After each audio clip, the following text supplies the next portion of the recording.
Hi, everybody. This is Vaughn Derderian, the chair of the Oakland County Democratic Party, and we're bringing you some great content today. We're going to have a quick coffee conversation with State Senator Jeremy Moss, who is my senator.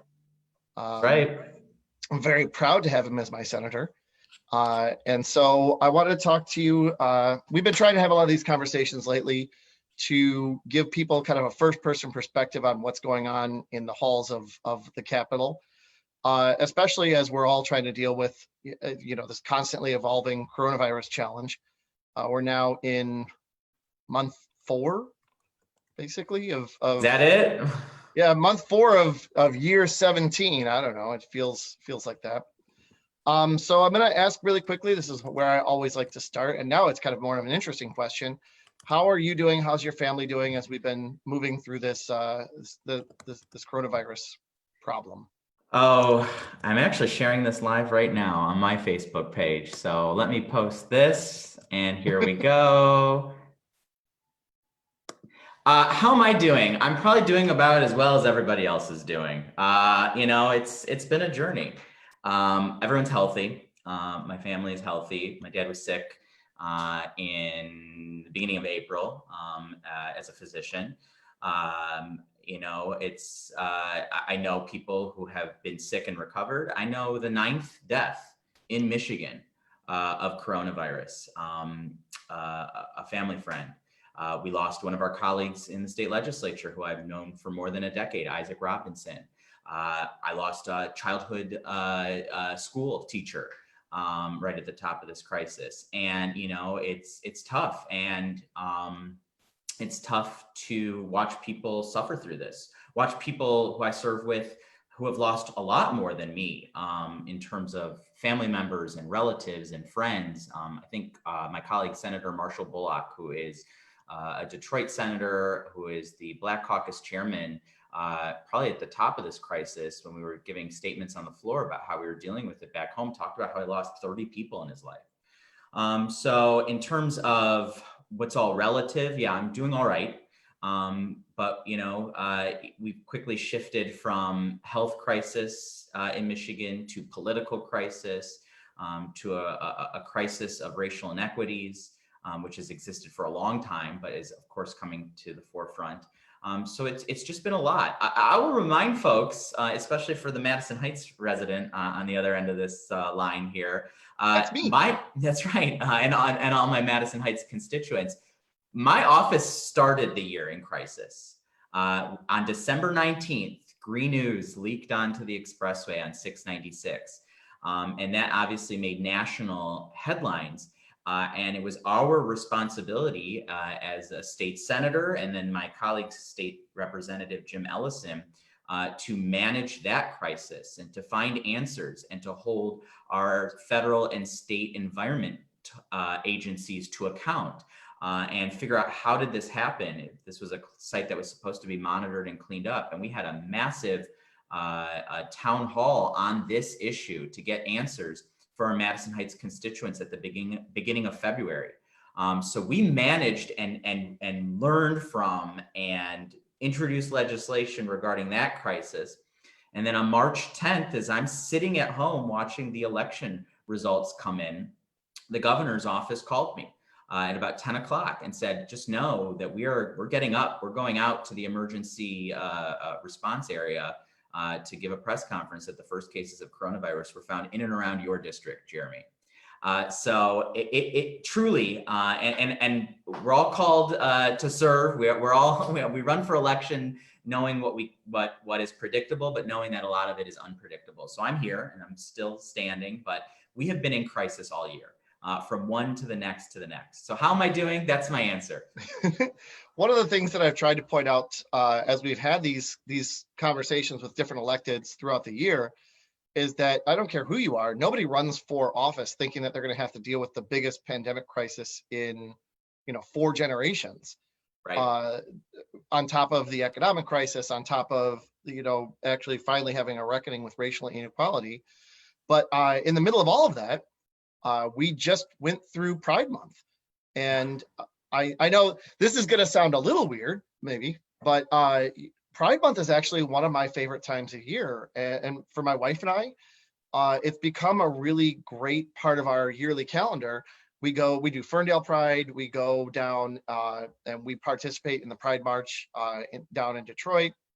And I feel like that's always been a great opportunity for us to work and talk to our kids about, principles of equality. And it's a really great way to sort of like give them that firsthand experience of seeing that there are, people from all these different walks of life, and that it really is about the fact that people they are the same. People want the same things. They want to have the same experiences, and showing them sort of like that, number one, they can be whoever they want to be, whoever they are, and not be worried about how we're going to respond to it, but also showing them that these are people that they just need to learn to respect and interact with, and not get those sort of weird kind of, I don't say superstitions, that's not the right word, but those weird prejudices and hangups that a lot of people seem to have about people with LGBTQ lifestyles. So, and like, I do want to make sure we take some time out to celebrate that it is right now Craft Beer Month. Yep. But also note that we did not, and still not, have had a resolution from the state government recognizing Pride Month. Yep. I'm sure a lot of the viewers have seen my remarks on that. So let's rewind a little bit. In 2018, I was the first openly gay candidate elected to the Michigan State Senate ever. And so in June of 2019, as we talked about the 50th anniversary of the rebellion at Stonewall, we put forward a comprehensive LGBT equality package, which included legislative package, which included amending the Elliott Larson Civil Rights Act to ensure that people in the LGBTQ community are protected from discrimination in housing, employment, and public services, as other historically discriminated classes are. And the governor stood side by side with us. I made remarks on the floor for the very first time from an LGBT perspective about this package and its importance. And we celebrated Pride Month as normal. That was not the case this year. So, really the tension in the Senate started on April 24th, when one of our colleagues wore a Confederate flag mask. This is a month before the murder of George Floyd. And so there was already this tension that was propelled by a white male older senator by bringing that Confederacy paraphernalia into the chamber and forcing our African-American legislators to be exposed to that. So two of our African-American colleagues, Senator Erica Geis and Senator Sylvia Santana, put him on blast and put the Republican caucus on blast for allowing that. So all throughout May, we have a section at the end of Senate session called statements. And a senator can use 5 minutes to talk about whatever he or she chooses, or not talk about anything. And so these two senators were tenacious, gregarious, forceful, powerful, impactful, talking about race in America in the early weeks of May. And then George Floyd was murdered. And then there was this renewal of this Black Lives Matter movement, not only in Minneapolis, but across the country. And certainly that touched here in Michigan. So we entered into Pride Month in June with all of this in the Michigan Senate as the backdrop of having an important and uncomfortable conversation about race in Michigan. So that went right into June. And to be honest with you, I learned from my colleagues. They were forceful. They were non-stopping. It was incredible to watch these conversations take place at the end of session, every single session day. So I took their lead. In June of 2019, I made one maybe statement on the floor about Pride Month and kind of, talked about its importance. But I took the opportunity in June to have a conversation about LGBT rights in America and make them uncomfortable about it because they hadn't had these conversations before. And especially in this moment of racial tension, it's important to acknowledge why we even mark June as Pride Month, because it was a rebellion against police brutality propelled especially by queer people of color. And so there's a lot of intersectionality between the Black Lives Matter movement and then the LGBT rights movement. And there's a lot of partnership that we seek with one another. So I talked about it from a historical perspective. I talked about it when the Supreme Court ruling came out that you cannot be fired for being gay or trans in this country. I talked about it from a frustration that the clock was running out for them to adopt a resolution simply to declare June as Pride Month, when we had passed resolutions in the past declaring October as Apple Month and July as Ice Cream Month. And then again, as you mentioned, incredibly, after all those pleas and making headway and hearing from Republicans for the first time who said, you know what, I'm going to co-sponsor this resolution. I want to see it get passed. And the Senate Majority Leader saying, no, absolutely not. We're not passing LGBT Pride Month. The last day of June in session, we suspended the rules. We took a resolution to declare July as Craft Beer Month, and we pushed it forward with no hesitation. And I think I pushed my button to speak on it and spoke strongly in favor of it. Because if we can move forward, with no hesitation to pass a resolution honoring the contributions of craft beer to the state of Michigan, there's certainly a hypocrisy there that we can't even acknowledge that LGBTQ people contribute to the fabric of our society as well. And that got a lot of liftoff on social media. There was satire there. Yeah. I'm true to who I am as a person. But yeah, it definitely came from a place of pain that I can only talk on the floor to the dignity of beer and not the dignity of the constituents that I represent and the community that I'm a part of. One of the things that I noted last year when we had our OCDP meeting in June, and I think it was right after we had done Ferndale Pride. One of the things I found out when I came in is that OCDP was one of the founding sponsors of Ferndale Pride. We've had a table there since the very first year. I was a young OCDP volunteer that staffed that booth along with Carla Meyer. If Carla Meyer is watching, which I'm sure she is, me and Carla spent a lot of time in Pride booths in downtown Ferndale. Carla was there with us last year. But one of the things that I was kind of, and this kind of spins off of talking about, you talking to Republicans in the Senate. I really do feel like Pride and the evolution of Pride over a really, if you want to think about a short time span in history, it's an American success story. I mean, I can't think of very many other countries that would be able to have this much of an evolution on.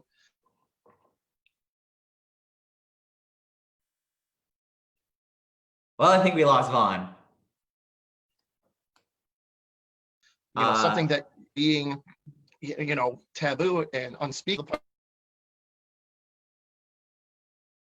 Well, while we message Vaughn, I'll talk about Pride Month. Vaughn, you're cutting out a little bit. My internet is a little wonky here. You're just going to have patience with me. I have patience. I serve in the state Senate. I have patience. They won't pass my Pride Month resolution. I have patience. Yeah, but we've evolved in this in a really short time frame. Just a couple of decades. Things have gone from being, underground and cops arresting people who are going to, gay bars, and now we're at a point where we have these massive demonstrations, and it's becoming more commonplace. And I think really, as we've taken these last couple of steps where gay marriage and LGBTQ rights have become more accepted, and also that as we've gotten to the other side of it, there's been none of the stuff that people were talking about, screaming about, 8 or 10 years ago has ever happened. It's just not, people just go about and live their lives normally. Yeah, and I mean this seriously. I absolutely take my cues on how to advocate from African American leaders. And how they have advocated for their communities. Obviously, it's a different struggle.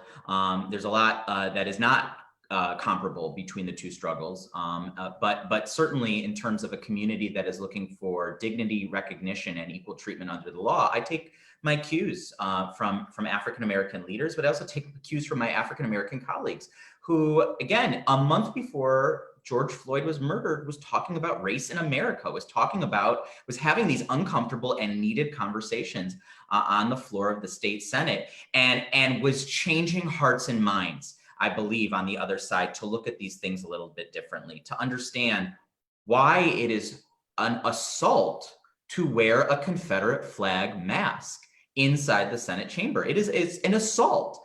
And so taking those cues, I talked about pride for the very first time on the Senate floor, and in a way that I know has moved the ball down the field. We've had straight legislators before introduce Pride Month resolutions, and it's great to have allies, and it's great to have allies speak on it. But I don't have the luxury of introducing a Pride Month resolution and then not being gay the next day and the next day and the next day. And so I spoke on the floor from an LGBT perspective that, yeah, I'm gay and I don't wake up thinking about it every day until I have to. The conflict comes to our community. We don't seek out the conflict. So, for a while, you couldn't get married, so much so that Michigan put it in its constitution.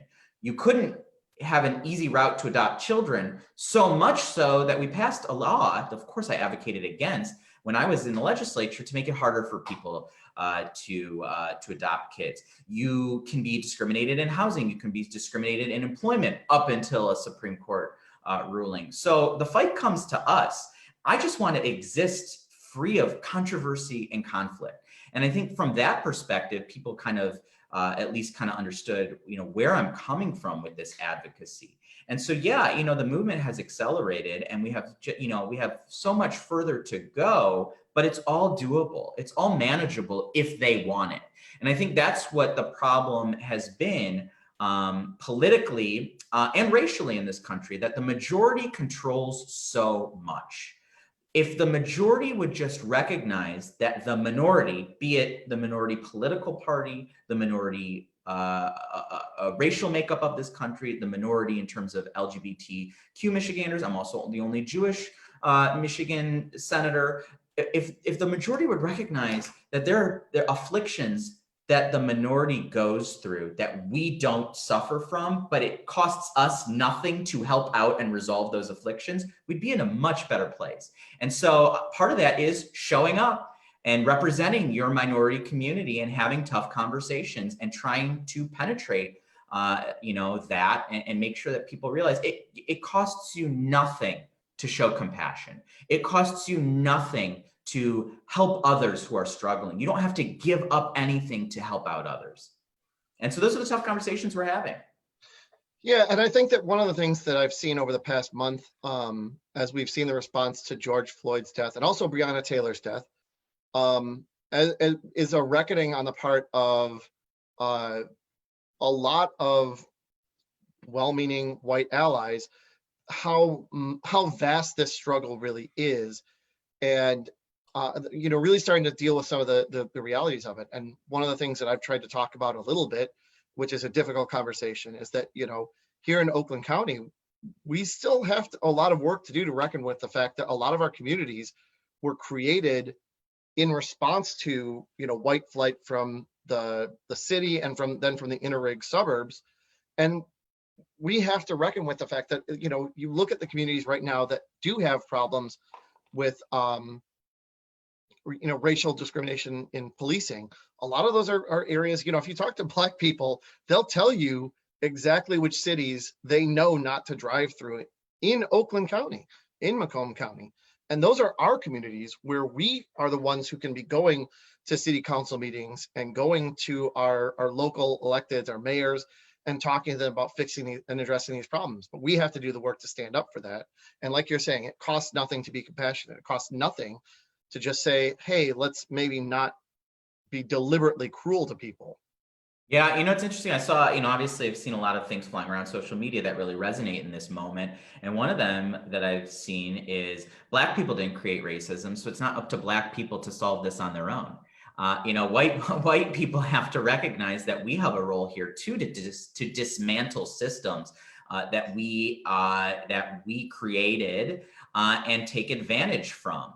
There's that other kind of notion that, white privilege doesn't mean that you haven't suffered and that your journey hasn't had hardships, but it does mean that your race wasn't a contributing factor to that. And I think we're beginning to kind of understand that, we white people have a role here to dismantle these systems. And so, I talked about this on the floor of the Michigan State Senate. I represent Oakland County's most diverse Senate district and most diverse communities.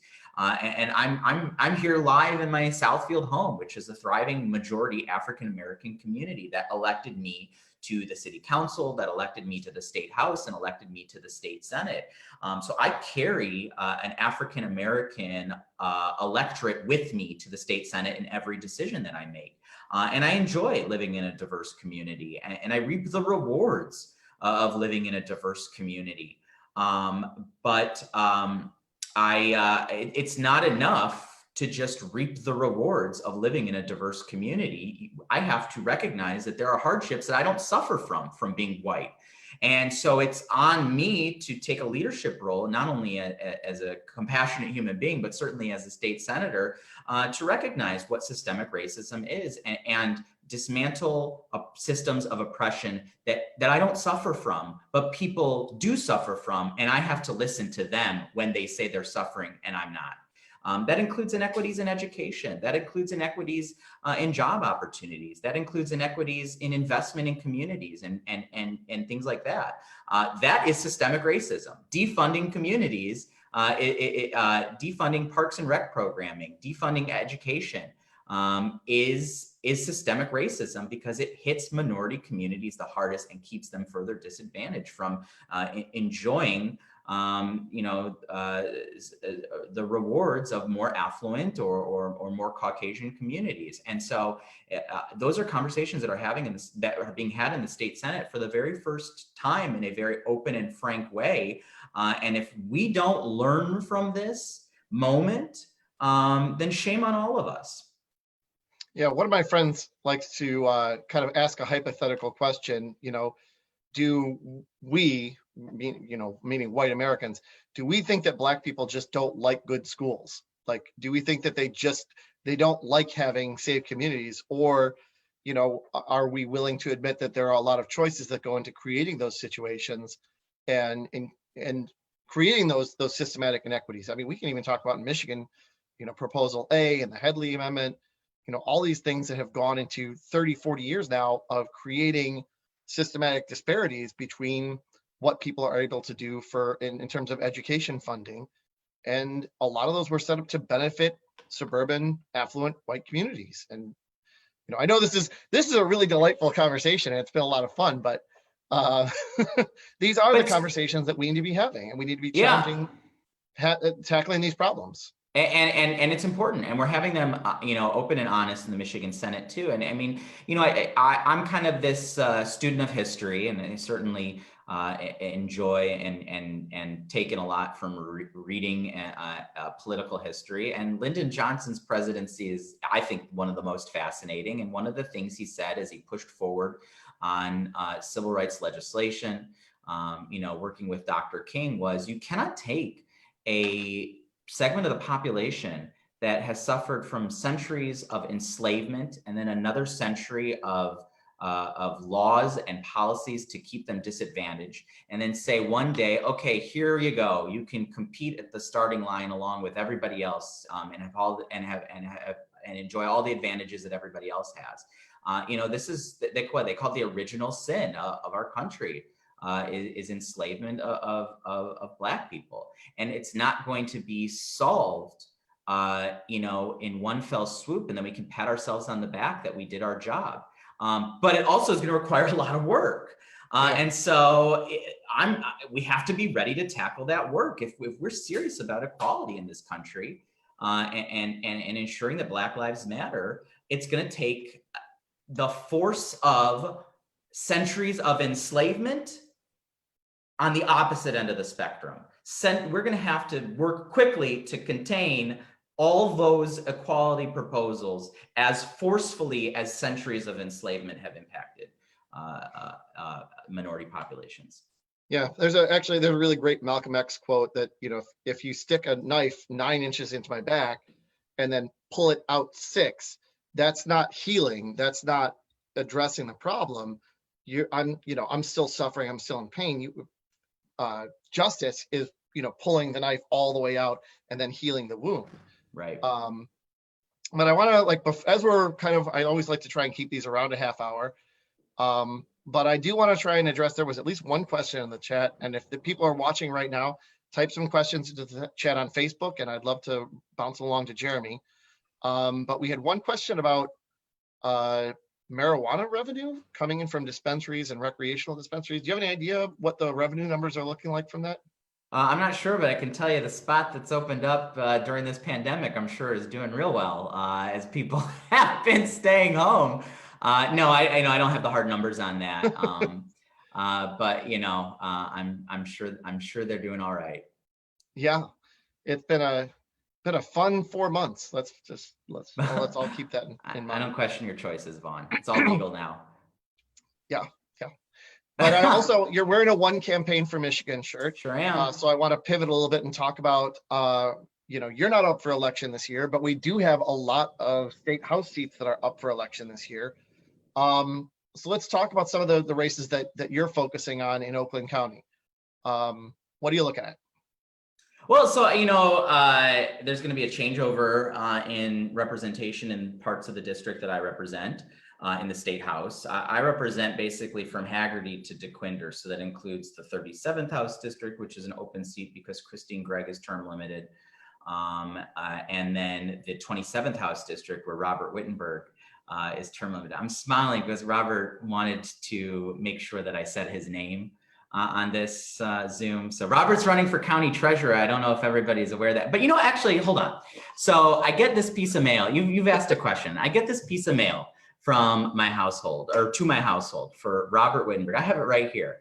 And great looking family. He's a proven trustworthy leader. He's a great candidate for county treasurer. Then you turn it over and it's got all of his endorsements and I'm listed and that's fine. But I want you to know something. This is supposed to be my closest friend, Robert. I am literally right here in this photo. This is the hard line that he drew, and I am right here. What kind of a friend is that? I'm still gonna vote for him, but I am keeping this piece, and figuring out what I'm gonna do with it in the future. So Robert Wynn for county treasurer, I'm really high on that. I will comment that before I'll preface this. This is in no way an official endorsement and does not represent the views of the entire OCDP. It barely represents the views of Jeremy Moss anymore.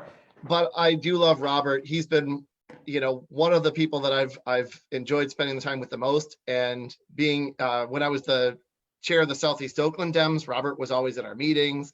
He's always, always answers the phone. He is really a stand-up guy, and I wish him the best in his political career, whichever direction that may go in. Let's just leave it at that. Yes. So so I represent 4 House. I'm going to get back on track. I represent 4 House districts. 37th is Farmington Hills. There's a primary that's competitive. I'm endorsing Samantha Steckloff. There is a primary that's competitive in the 27th House district where Robert is term limited. Good choices there. And then the 35th House district, which I really know well because I live in it and I represented it for 4 years. And my state representative is Kyra Bolden, and I'm fully backing Kyra.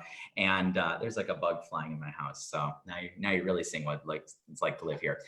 So Kyra Bolden is my partner in everything in the legislature, everything related to Southfield and Lathrup Village. And so I'm excited to help her get over her finish line in her August primary as well. Can I ask you to issue an official resolution from the floor of the state Senate asking her to apologize for the fact that she graduated from Southfield Lathrup? Sure. Absolutely. I'm going to get in trouble if I do that, but as long as you keep my Madison Heights numbers strong, I'll do that. I will boost your Madison Heights numbers if you can get an official apology from her. No Chargers. I'll tell you this though, Kyra, those relationships run deep. I mean, am supporting Kyra. Kyra's been a partner of mine. We've walked doors together on the same turf. She has her high school friends and her high school friends' parents, going to bat for her every single day. So I actually revoke that. I'm not introducing any resolution slamming any high school in Southfield. Neither high school exists anymore, so we can all support true. the Southfield A&T. Southfield High. It's not the Southfield High Institute of Technology. It's something. No, arts and technology. Yeah, that's my former high school. Good. Oh well. Oh, so that's why. Okay, now I get it. Yeah. I see you in the chat, Kyra. Oh, I see. I'm not looking at the chat, so I'm getting some stuff relayed to me from Alex. Good. So let me ask one question here, and I'll still leave an opportunity open for some questions from the chat. We can keep going. I mean, this is what life in quarantine is like. Yeah, video screens and choppy internet. Yeah. But what's the biggest challenge that you're worried about in the next couple of months from a legislative perspective? What are things that you're worried about the state Senate, State House not addressing, as we're still going to be dealing with this for easily the next few months? I mean, if not the next year. Yeah, it's a big question. The first thing that comes to mind is the budget. We're going to have budget shortfalls that are going to impact a lot of folks in the state because we've been, not intaking as much revenue as places have been shuttered. And so really we are depending on our federal partners, and we work very strongly with our congressional representation. In my district, it's Brenda Lawrence, who is a mentor of mine, Andy Levin, and Haley Stevens represents a slice of my district as well. We're going to rely on the federal government to tackle these budget shortfalls in all 50 states. And the biggest problem there is we have to rely on the federal government. We can't rely on the federal government for anything. This is why Governor Whitmer has had such an accelerated role, because it's been Michigan leading the way rather than getting so much federal support to get us out of this health crisis. But in terms of a budget crisis, we're going to hit a wall. And if there's not another stimulus package to help out our states, we're going to be in rough shape. So I think that's one of the pieces that, we're going to have to figure out how to resolve.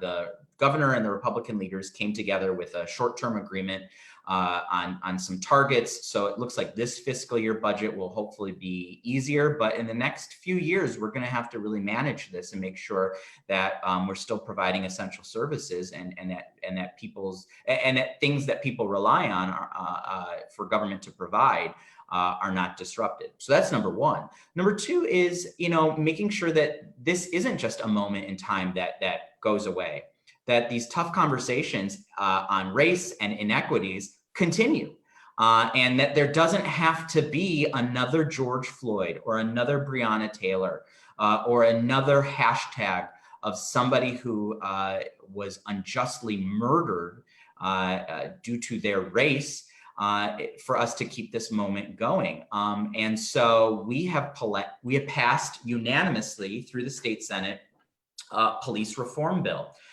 Requires ongoing training, requires mental health support services, requires certain things that advocates have fought for years, and it passed unanimously out of the Senate. It's being held up right now in the state house.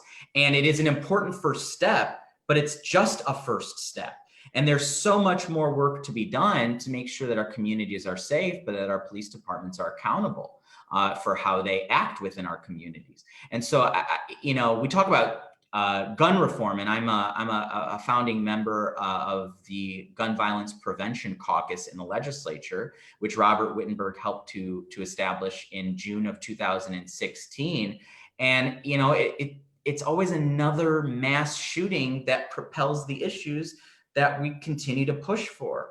And so on this conversation about police enforcement and racial disparities, we cannot live through another moment like this. We have to tackle these issues right now. And so that's one of the things, in terms of, dollars and numbers, I'm concerned about the budget. In terms of societal ills, I'm concerned that this moment passes us by. And here we are on July 7th, and there's still protests in the street. And I think that says something. And so I'm hopeful that this moment really is a cause for change in our state and our country. Yeah, I think one of the hardest things about, and as you're saying, it's the moment that we're in right now, is going to be for all of us white allies to understand that these are processes, these are fights that we're going to have to keep working on for years to come, because we're going to have to keep addressing this and keep fighting to make sure that, after we pass, the first set of fixes, that then we have to take some time and see how that works out and address the next round. All of these problems were created over decades, if not centuries. And I think it's a very shallow understanding of things to think that we're just going to pass one bill or one set of bills and it's just going to fix everything. We're going to have to work at this for a really long time. It's interesting. Unflinching and confronting it. You have these two quotes decades apart that really kind of work well together. We have Martin Luther King, who said, the moral arc of the universe is long, but it bends towards justice. And then you have Barack Obama, who says it bends towards justice, but it doesn't bend on its own. And so, it's going to take all of us in elected positions and really activism in the streets to keep this moment going, to really change some of the societal ills that people have been suffering from for too long. And I'm going to steal something from Julia Pulver, who is in the chat. And talked to Julia yesterday. Yeah. I really think that one thing that I want to punch on, because I always like to punch on this every time I'm talking, we need a majority in the state house. And I think that one of the things that a lot of times, and I didn't understand this before I really became as involved as I am now, but the majority in the state house and the state senate control everything. They control which bills can come out of committee. They can control what the staffing assignments are. They can control what committees people get to be assigned to. And we've been under Republican control now for decades. And it's something that we really do need to address. We need a majority. And so if you're watching this and you're wondering, where can I get involved? What can I do that can really make a difference? State House is an area where we need 4 to flip, and all 4 of those seats can be from Oakland County. If we have 4 races in Oakland County that are winnable. Some of them have primaries, so I'm not going to list off candidates just yet, but we have 4 flippable seats in Oakland County. If all of those races go Democratic, we will get control of the state house for the first time in 10 years, a couple decades. Yeah. And that gives us the ability to set the agenda. It gives us a tremendous ability. And as you were talking about with the budget earlier, if we don't get control of the state house this fall, it means that Republicans are going to be able to set the majority of the agenda on the budget. They're going to be able to make all the budget decisions. They're going to be able to decide whether or not how much money we're going to be able to spend on policing, how much money we're going to be able to spend on education, how all of these resources are going to be allocated. So if you're looking for some place to get involved right now, you cannot go wrong with your local state house, state representative candidate. I talk about this. Yeah, no, you're absolutely right. And I talk about this example to the 3rd graders that I talk to and to the 80-year-olds that I talk to. And it's really it's so relatable. Think about if there were 100 of us in a room and we decided to order a pizza for dinner. And we decided what to put on the pizza. And some of the people that are watching have probably heard me use this example before. You decide what to put on the pizza and you take a vote. And 51 of the 100 of us want pineapple on the pizza, and 49 of the 100 of us think that pineapple on a pizza is a sin. It's disgusting. So what do? You can negotiate. You can order a pizza that is half pineapple and half not. You can order pineapple on the side, and then those who want pineapple on their pizza can put it on the pizza. You can order pizza with no pineapple, and then everybody gets pizza. But at the end of the day, it's the 51 people who are placing the order and get to decide how the rest of the people eat the pizza. And so the only way to change that is to change the numbers of who's ordering the pizza. And so I get all the time, why can't you just work together? Why can't you just get along? honestly, on 80%, if not north of 80% of the issues, we work together. It's that remaining 20% that's in conflict. And that's what kind of makes the headlines back home, and really displays that government is dysfunctional. But, some things we get out unanimously. I'm working on legislation during this pandemic with Dana Nessel and Republican State Senator Ruth Johnson to tackle price gouging during a state of emergency. That's got bipartisan support. I'm working with a Republican state representative from Northern Oakland County, Mike Mueller, who also represents portions of Genesee County, with Jocelyn Benson on figuring out how to give the Secretary of State the ability to delay deadlines during an emergency. That's bipartisan. But it's really these partisan conflicts that really show, and some of that 20% is critical and important and impacts a lot of people, that really show, we need to change who is in charge in order to really make meaningful change for the communities that we represent. And so, we can get along, we can compromise, but it's just a lot more impactful for people who share our values to ensure that we're in leadership and we're setting the agenda. Yeah, and like I said, I do think you're right that, and I think this is across the board too. I think that most Americans will agree on the vast majority of issues, but I do think that when you have that small slice of issues, and those issues wind up being debates about who gets to be a person and who gets to have the full protection of the government and who gets services and who doesn't, then those disagreements become more fundamental than the 80% of things that everybody agrees on. Right. And I also think that this is, I want to kind of wind down here because we ran a little bit long, but I think it's a really good conversation. But I think that it's so important to understand and to recognize that all Americans fundamentally want the same things. They just want to have a nice, normal life where they can, expect to live in safety and security in their own homes, be treated with dignity by the people around them and by their government, and be able to, have the best chance that they can to prosper. And it's there. I always like to come back personally to an example of a bike parade I went to at my father-in-law's last year. It was a 4th of July bike parade, and it was just a wonderful little community event, kids biking around the neighborhood. But a lot of times, it was hard for me to be there and experience that, and also remember that for people who live in, majority minority communities, they don't have the same opportunity. They don't feel if they don't feel that their streets are safe, or if they're worried about. Just as he was about to hit that point. Being over it's like that, it can be a challenge. I think We're just going to pretend, Vaughn, that this was like this real meaningful story that all of us got a lot from. So when you cut back in, that was great. Vaughn, that was wow. That was the best speech anyone's ever given. What a story. So moving. Everybody's going to remember it the rest of their lives. So, and I should have done this right at the top, but I appreciate everybody stopping by and watching this. We're going to throw this up on our YouTube channel as long as my internet works. If you enjoyed this discussion, make sure that you join our email list, go to ocdp.org, join our email list, hit the big red donate button, give us a couple of dollars a month. We're really looking for some people that can help us raise our recurring donations. So $5 or $10 a month, if you can commit to that, it makes a big difference. Follow us on Facebook, which if you're watching this, you're probably on our Facebook page. Follow me on Facebook too, and on Twitter. Follow Jeremy. Jeremy is the best. And follow our YouTube page.